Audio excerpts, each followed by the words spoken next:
Apocalipsis 11. Los dos testigos. A. El templo de Dios. 1. Versículo 1.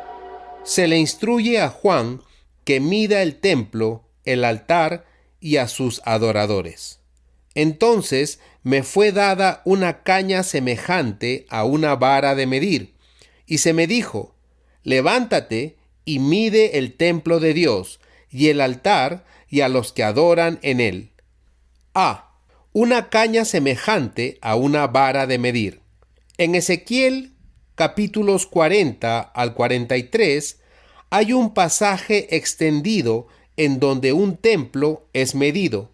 El templo en Ezequiel es el templo del milenio terrenal, pero este templo parece que es antes de ese templo. El templo en Ezequiel es medido extensamente, incluyendo los atrios externos. Ezequiel, capítulo 40, versículos del 17 al 19. 1. Hay otros pocos ejemplos bíblicos de mediciones. En Zacarías 2, un hombre mide Jerusalén, una escena que muestra evidentemente el juicio de Dios en la ciudad. En Apocalipsis 21, la nueva Jerusalén es medida. B. Levántate y mide el templo de Dios. Algunas veces en el Antiguo Testamento, la idea de medir comunica el ser dueño, protección y preservación. Cuando Habacuc profetiza, se levantó y midió la tierra, Habacuc capítulo 3, versículo 6, la idea es que el Señor es dueño de la tierra y que Él puede hacer con ella lo que quiera. Cuando se mide este templo, esto muestra que Dios lo conoce en cada dimensión y que Él está a cargo. 1. Dios está a cargo. Este es uno de los temas gloriosos y poderosos de Apocalipsis. Apocalipsis capítulo 11, versículo 17, de nuevo utiliza el título de Todopoderoso para Dios. La palabra griega para Todopoderoso es Pantocrátor y describe aquel con su mano en todo.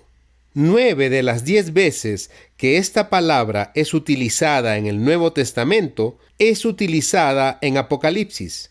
Este templo será la escena de gran horror y de gran gloria, pero Dios está a cargo de todo. C. El templo de Dios. La identidad de este templo es un asunto importante de interpretación. Muchos ven a este templo como un símbolo de la iglesia. 1. Pablo describe a la iglesia como un templo. Así que ya no sois extranjeros ni advenedizos, sino conciudadanos de los santos y miembros de la familia de Dios, edificados sobre el fundamento de los apóstoles y profetas, siendo la principal piedra del ángulo Jesucristo mismo, en quien todo el edificio, bien coordinado, va creciendo para ser un templo santo en el Señor. Efesios capítulo 2, versículos del 19 al 21. 2. Pedro describe a la iglesia como un templo. Vosotros también, como piedras vivas, sed edificados como casa espiritual. Primera de Pedro capítulo 2, versículo 5. 3. Sin embargo, si este templo en Apocalipsis 11 es una representación simbólica de la iglesia, ¿por qué debía de ser medida? ¿Cuál es el significado de los atrios y del altar? Y si la iglesia misma es el templo, ¿quiénes son los que adoran y a los que adoran en él? Hay muchos detalles específicos aquí para utilizar una imagen generalizada de la iglesia como el templo para Dios. D. Parece más bien que este es el templo que debe de estar en la tierra para el cumplimiento de lo que Daniel, Jesús y Pablo dijeron de la abominación desoladora. 1. El profeta Daniel nos dijo que el anticristo rompería su pacto con los judíos y pondría fin a los sacrificios y ofrendas. El anticristo contaminará el templo al poner algo abominable allí. Daniel, capítulo 9, versículo 27. Daniel, capítulo 11, versículo 31. Y Daniel, capítulo 12, versículo 11. 2. Jesús dijo que vendría una abominación y que estaría en el lugar santo, la cual sería la señal de que la temporada de la ira de Dios estaría sobre la tierra. Mateo capítulo 24, versículos del 15 al 16. Y Mateo capítulo 24, versículo 21. 3. Pablo nos dijo que el anticristo se sentaría en el templo como Dios. Segunda de Tesalonicenses, capítulo 2, versículos 3 y 4. 4. El concepto de abominación desoladora es muy a menudo espiritualizado, explicándolo como una adoración idólatra establecida en el corazón del pueblo de Dios, su templo. Pero ¿en qué caso el pueblo de Dios puede ser llamado su templo si ellos adoran al anticristo, un emisario del mismo Satanás? Ciertamente que esta no es la más sencilla o simple interpretación. La explicación más simple de todos estos pasajes es el ver a un templo judío real en Jerusalén, aún por construirse, pero que pronto llegará. El hecho es que el día de hoy hay judíos muy interesados en reconstruir el templo y continuar el sacrificio, y están haciendo preparativos en hacer exactamente eso. 1. El día de hoy puedes visitar el Instituto del Templo en el cuarto judío de la antigua ciudad de Jerusalén. Allí, un grupo de judíos absolutamente dedicados en reconstruir el templo intentan educar al público y levantar una conciencia para un nuevo templo. Ellos están intentando replicar todo lo que puedan para un nuevo templo, hasta las ollas y sartenes utilizadas para el sacrificio. 2. Israel es de nuevo una nación y se esfuerza en reconstruir el templo en verdad. El principal grupo judío liderando el cargo para reconstruir el templo es una organización llamada Fieles del Monte del Templo, quienes dicen que ellos continuarán sus esfuerzos para restablecer el templo judío en el monte. Un líder del grupo dijo: continuaremos nuestra lucha hasta que la bandera israelí esté ondeando sobre el domo de la roca. En Israel hay estudiantes que son entrenados en el sacerdocio, aprendiendo cómo hacer sacrificios de animales en el templo reconstruido. 3. Es importante entender que la mayoría de los judíos, religiosos o seculares, no les interesa para nada la reconstrucción del templo. Y si se construyera uno, los sacrificios serían difíciles en estos días de activistas agresivos sobre los derechos de los animales. Pero aún así, hay un grupo pequeño, fuerte y muy dedicado, quienes viven para ver reconstruido el templo, un templo que cumplirá la profecía. 4. Correctamente, los cristianos se emocionan cuando ven los esfuerzos para reconstruir el templo. Al mismo tiempo, debemos de entender que el impulso básico detrás de la construcción del templo no es para nada Dios, sino el deseo de tener un lugar para sacrificar por el pecado. Los cristianos creen que todo el sacrificio por el pecado fue terminado en la cruz y que algún otro sacrificio por el pecado es una ofensa para Dios, porque niega la obra de Jesús terminada en la cruz. 5. Los judíos ortodoxos consideran que el Mesías reconstruirá el templo. Sin embargo, el hombre que pueda inicialmente presentarse como su Mesías puede ser de hecho el anticristo. Yo he venido en nombre de mi Padre, y no me recibís. Si otro viniere en su propio nombre, a ese recibiréis. Juan capítulo 5, versículo 43. 2. Versículo 2. el patio fuera del templo. Pero el patio que está fuera del templo, déjalo aparte, y no lo midas, porque ha sido entregado a los gentiles, y ellos hollarán la ciudad santa 42 meses. A. El patio fuera del templo no necesita ser medido porque ha sido entregado a los gentiles. Quizás esto es debido a que los patios de este templo reconstruido incluyen la mezquita del domo islámico de la Roca, la cual está sobre el monte del templo y es un punto de gran contienda entre judíos y musulmanes. 1. Cuando la ciudad de Jerusalén fue destruida en el año 70 después de Cristo por los romanos, ellos destruyeron la ciudad completamente, de manera que los cimientos del antiguo templo no pueden ser hallados fácilmente. Muchos han asumido que por mucho tiempo la mezquita del Domo de la Roca es el lugar donde estaba el antiguo templo.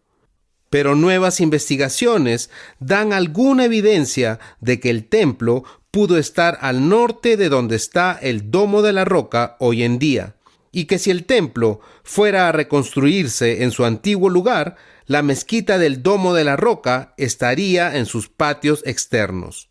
Si este fuera el caso, y la investigación aún no estuviera terminada, entonces esto explicaría por qué el ángel le dijo a Juan: pero el patio que está fuera del templo, déjalo aparte, y no lo midas, porque ha sido entregado a los gentiles. B. La ciudad santa, Jerusalén, será hollada por un período de 42 meses, lo cual es igual a 1260 días, 3 años y medio.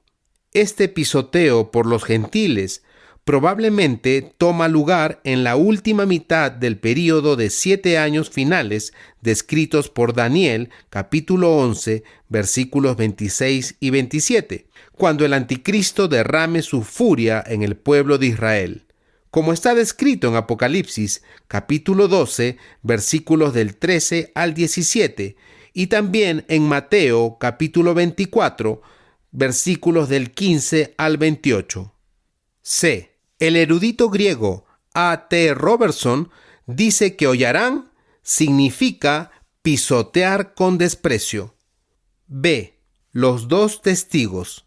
1. Versículos del 3 al 6. El ministerio de los dos testigos. Y daré a mis dos testigos que profeticen por 1260 días vestidos de cilicio.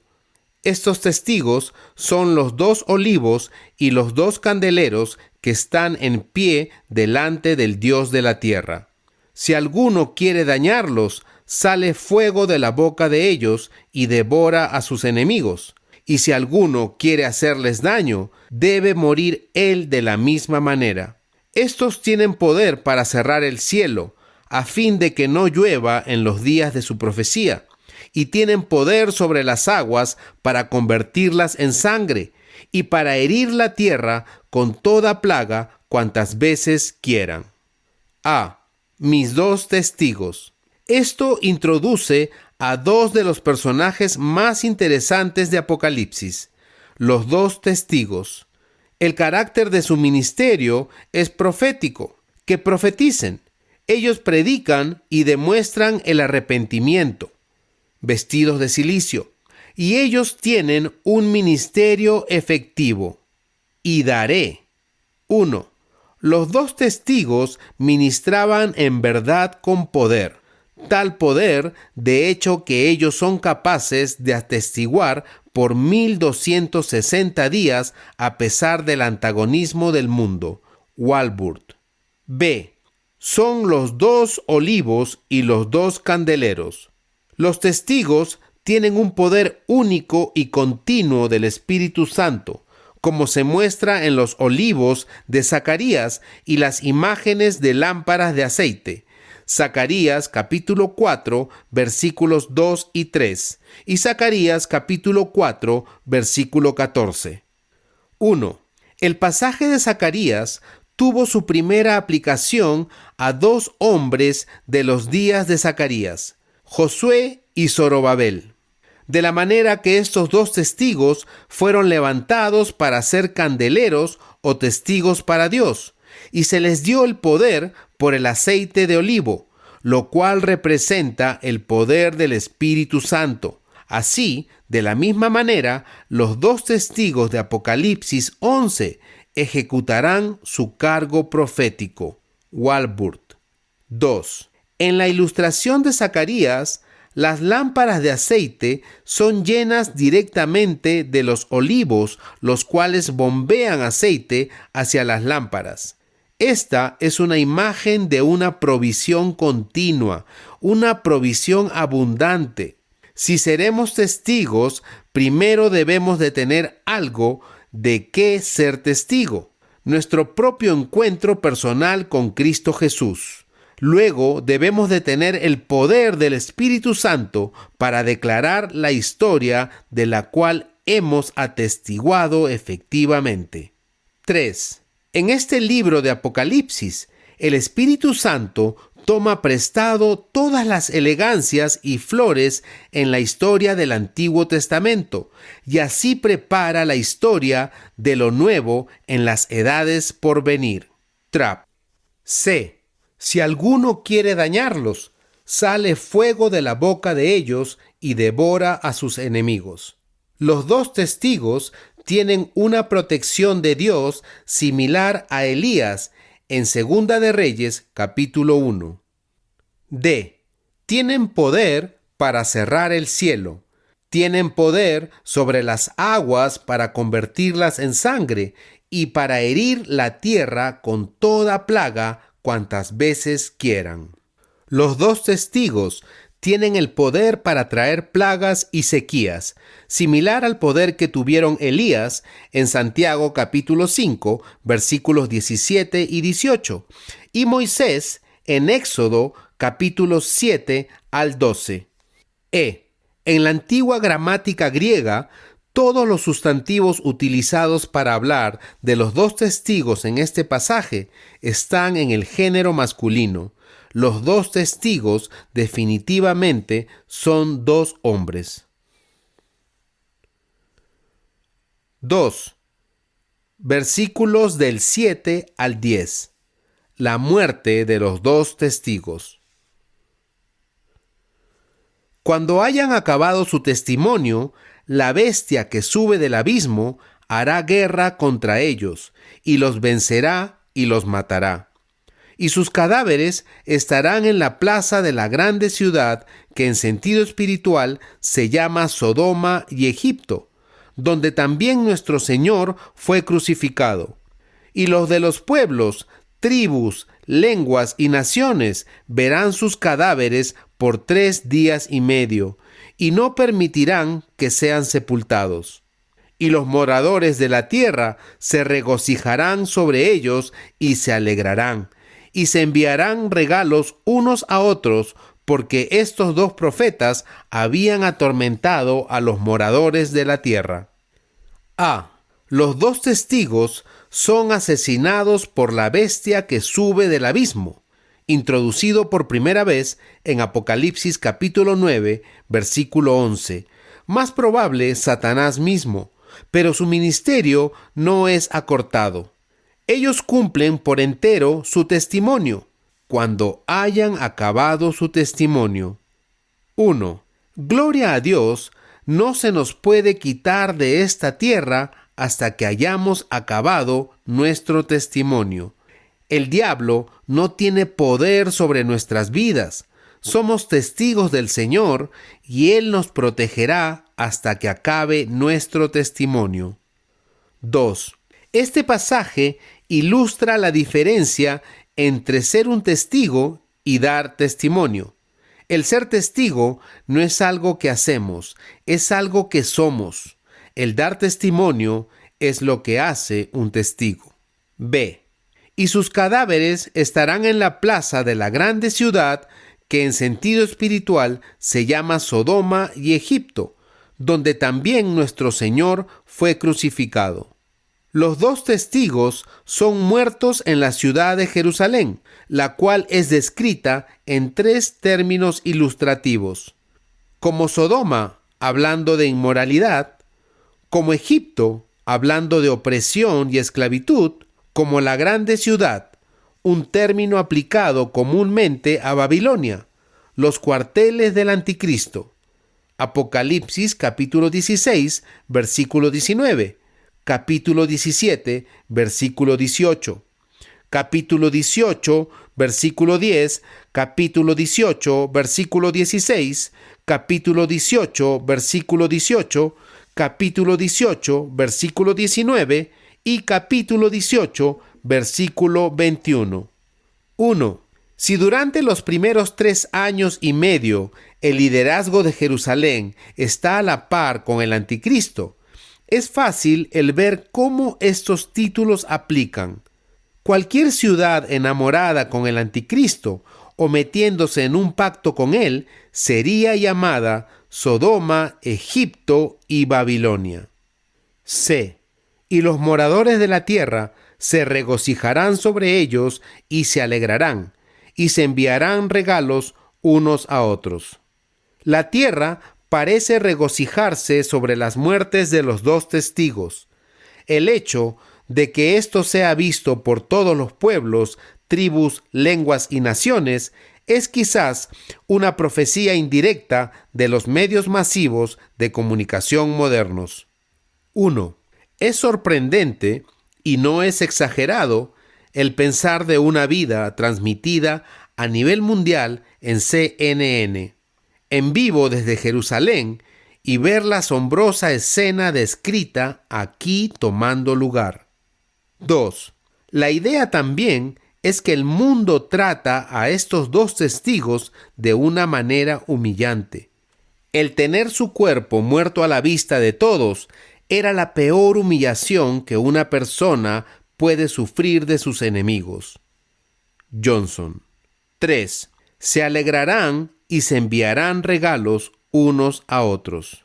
Donald Gray Barnhouse nos habla de una tarjeta de Navidad con Apocalipsis capítulo 11, versículo 10 en su cubierta. Una terrible tergiversación de las Escrituras.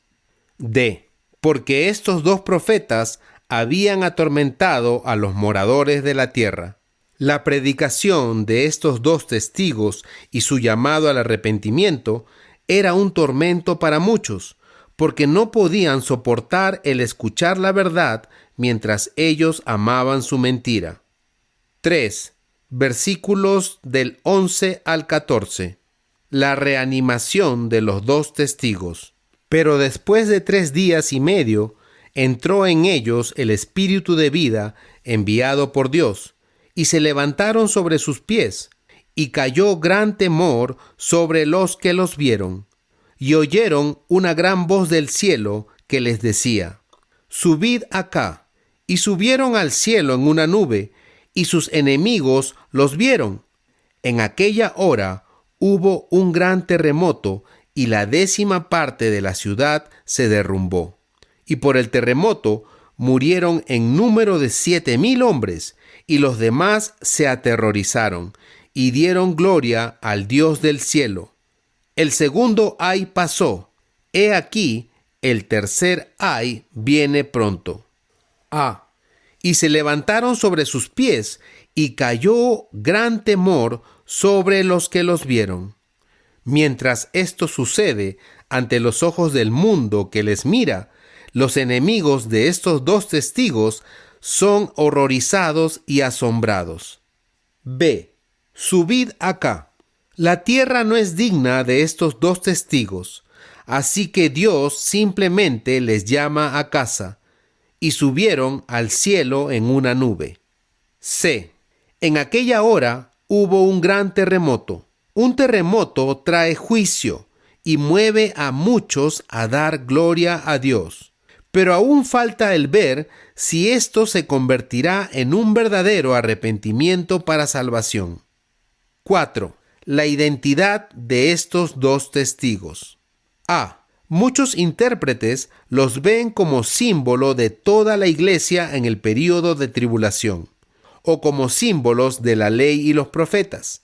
Pero, ¿cómo pueden darse tantos detalles específicos en su ministerio para ser reconciliado con tal interpretación simbólica? B. La interpretación más simple y sencilla les ve como a dos individuos reales, no como representaciones simbólicas. 1. Desafortunadamente, la lista no es corta de los locos que piensan que ellos son uno de los dos testigos. Creo que si los sumaras a todos, habría como unos 144,000 de ellos. C. ¿Quiénes son? No es lo que importa de manera apremiante. De otra manera, se nos hubiera dicho quiénes son. 1. Generalmente, si los dos testigos son identificados con dos individuos del pasado, los candidatos principales son Elías, Moisés o Enoc. O quizás estos son sencillamente dos creyentes ministrando en el espíritu y poder de estos grandes hombres. Aun cuando Juan el Bautista salió en el espíritu y poder de Elías. Lucas capítulo 1, versículo 17 y Mateo capítulo 7, versículos del 12 al 13. 2. Algunos piensan que Enoc es uno de los testigos debido a que él fue llevado al cielo por Dios. Génesis capítulo 5, versículo 25. 3. Algunos piensan que Elías es uno de los testigos debido a que su ministerio se parece a uno de los dos testigos. Segunda de Reyes capítulo 1 y Santiago capítulo 5 versículos 17 y 18. Él fue llevado al cielo. Segunda de Reyes capítulo 2 versículo 11. Enemigos de Elías fueron destruidos por fuego. Segunda de Reyes capítulo 1. Se profetiza específicamente que Elías regresará antes del fin de los tiempos. Malaquías capítulo 4 versículos 5 y 6. Elías tuvo una conferencia única con Jesús en el monte de la transfiguración. Mateo capítulo 17 versículos del 1 al 6. 4. Algunos creen que Moisés es uno de los testigos debido a que su ministerio se parece a uno de los dos testigos. Éxodo capítulo 7, versículos 20 y 21. Al parecer, Dios tenía un propósito especial para el cuerpo de Moisés, el cual Satanás quería derrotar. Judas capítulo 9. Los enemigos de Moisés fueron destruidos por fuego. Números capítulo 16, versículo 35. Moisés tuvo una conferencia única con Jesús en el monte de la transfiguración. Mateo capítulo 17, versículos del 1 al 6. 5. Algunos creen que los dos testigos deben de ser Enoc y Elías, porque ninguno de ellos murió de una muerte natural y fueron llevados al cielo. Y en Hebreos capítulo 9, versículo 27, dice que los hombres deben de regresar para morir en la tierra. Este es un malentendido de Hebreos capítulo 9, versículo 27, el cual es un principio en lugar de un absoluto, ley inmutable. Por ejemplo, Lázaro y otros fueron resucitados de los muertos y aparentemente murieron 2 veces. Y aún así, eso no desaprueba Hebreos capítulo 9, versículo 27. Toda la iglesia en la tierra, en el tiempo del rapto, no morirá, sino que será llevada al cielo. Hebreos capítulo 9, versículo 27 está como un principio, y hay algunas pocas excepciones notables que finalmente sirven para probar la regla, no para negarla. Quizás haya buenas razones para considerar a Enoc y Elías como los dos testigos, pero el principio de Hebreos capítulo 9, versículo 27 no está dentro de esas buenas razones. C. La séptima trompeta. 1. Versículo 15. La séptima trompeta finalmente suena. El séptimo ángel tocó la trompeta y hubo grandes voces en el cielo, que decían: los reinos del mundo han venido a ser de nuestro Señor y de su Cristo, y Él reinará por los siglos de los siglos. A. El séptimo ángel tocó. El séptimo sello trajo un profundo silencio. Apocalipsis capítulo 8, versículo 1. La séptima trompeta inicia el gozo de la resolución inevitable. No puede haber una proclamación más gloriosa que esta. Los reinos del mundo han venido a ser de nuestro Señor y de su Cristo, y Él reinará por los siglos de los siglos. B. Han venido a ser de nuestro Señor. En la antigua gramática griega, el tiempo del verbo de han venido indica una absoluta certeza sobre la venida y reinado de Jesús, aún antes de que el hecho sea cumplido. C. ¿Cómo puede haber tal gozo si el rey no está reinando completamente aún? En los cuarteles, en una campaña política exitosa en la noche de las elecciones, hay gozo, aun cuando falte tiempo para que la candidatura sea instalada en el cargo. El gozo anticipa un resultado certero. 2. Versículos del 16 al 18. Los 24 ancianos adoran a Dios. Y los 24 ancianos que estaban sentados delante de Dios en sus tronos se postraron sobre sus rostros y adoraron a Dios, diciendo: Te damos gracias, Señor Dios Todopoderoso, el que eres y que eras y que has de venir, porque has tomado tu gran poder y has reinado. Y se airaron las naciones, y tu ira ha venido, y el tiempo de juzgar a los muertos y de dar el galardón a tus siervos los profetas, a los santos y a los que temen tu nombre, a los pequeños y a los grandes, y de destruir a los que destruyen la tierra. A. Te damos gracias. Esta acción de gracias no es para agradecer a Dios de que Él ya ha hecho esto, sino que la hora ha llegado para que tome su lugar y de que estas cosas están permanentemente puestas en movimiento. B. En su alabanza, eventos inminentes son puestos en marcha, para ser descritos con más detalle después. Morgan. Ahora viene el tiempo conveniente para el juicio, la recompensa y la destrucción. C. Y se airaron las naciones, y tu ira ha venido. El castigo de Dios se ajusta al crimen. No hay nada de arbitrario sobre ello. Las naciones están airadas con Dios y Él responde con su ira. Aquellos que destruyen la tierra, ellos mismos son destruidos. D. Y se airaron las naciones. El mundo está airado porque Dios viene a gobernar. 1. El mundo quiere todo menos el reino de Dios. Como dice en una parábola de Jesús, no queremos que éste reine sobre nosotros. Lucas capítulo 19, versículo 14. 2. La religión es decente, pero el rendirse a Dios es intolerable para las naciones de este mundo. Newell. 3. La ira del hombre es impotente, pero la ira de Dios es omnipotente. La ira del hombre es malvada, pero la ira de Dios es santa.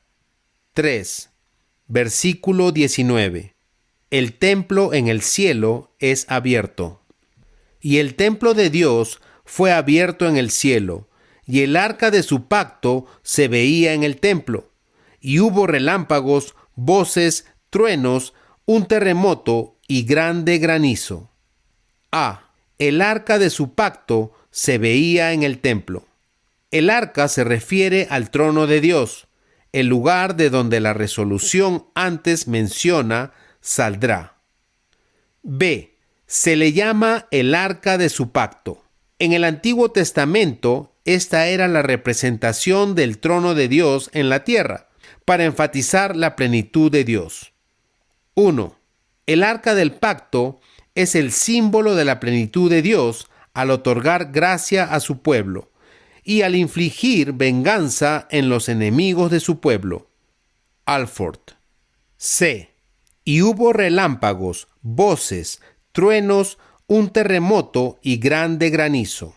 El gran y asombroso fenómeno en la apertura del templo y la revelación del arca muestra que la presencia del Señor está allí.